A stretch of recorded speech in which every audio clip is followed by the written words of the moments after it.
So I live in a place that's pretty cold. So I'd say maybe 3 months a year. I don't have any mantis coming in. I tend to get them in the spring, so about nowish, and then I'll take care of them throughout the year.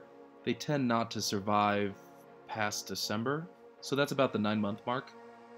Sometimes I'll make it to a year, just depending on the species, how well the weather's been, because I live in a pretty old, drafty house. So keeping the temperature right and the humidity right is really difficult for me.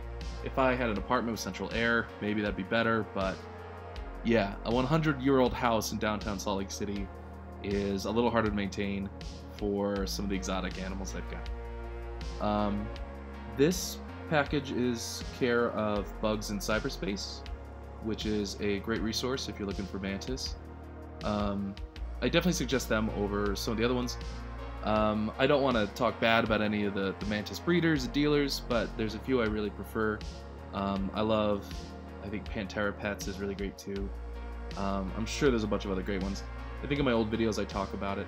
There's also independent breeders. If you go on Reddit, you'll see a Discord. So you can get on the Discord, you can talk to the general mantis keepers, or you can talk to the traders and breeders. Maybe you'll get something you're looking for, something more bizarre. I had blue wing mantis and I was asking them about it. That's one species you don't see in the hobby anymore. They're just a rarer kind of breed. The other stuff I want to try that I've never had is the wandering mantolin. Why did I say it weird like that? Wandering violin. Oh, I think I was trying to say mandolin. And the devil's flower mantis. And I know the Diabolica is really temperamental. Again, with my house, it just feels like maybe something that I would have trouble keeping alive.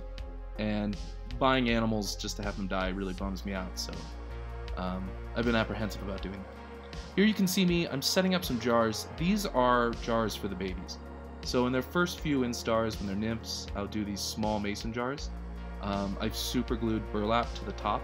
I think this is actually like a ribbon. The sticks are from my backyard. If you want, you can like bake sticks to make them a little safer. I tend not to worry about it. I mean, these are animals that are hardy enough to live in the wild, but you know, their biggest issue is they fall down.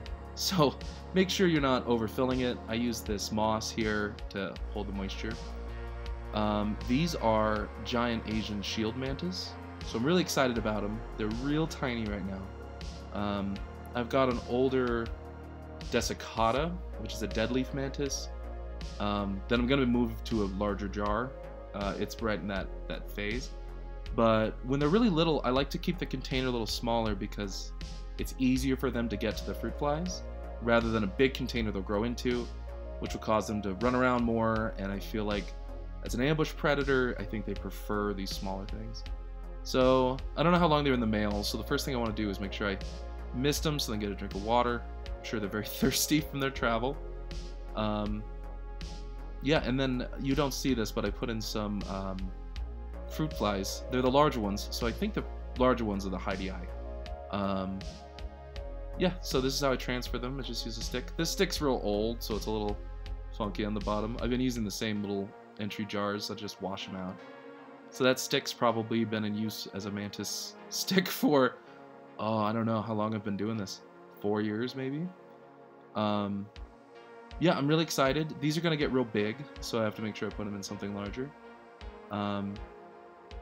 Yeah, and then maybe if there's, I don't know, if I get the impetus for it, I'll get one of those big funky ones. I don't know if glass would be good for a Diabolica or a wandering violin. So I'll definitely have to look into maybe a mesh cage and setting up some kind of heat source. I used to keep a heat lamp for the mantis, and over time I discovered you don't really need it.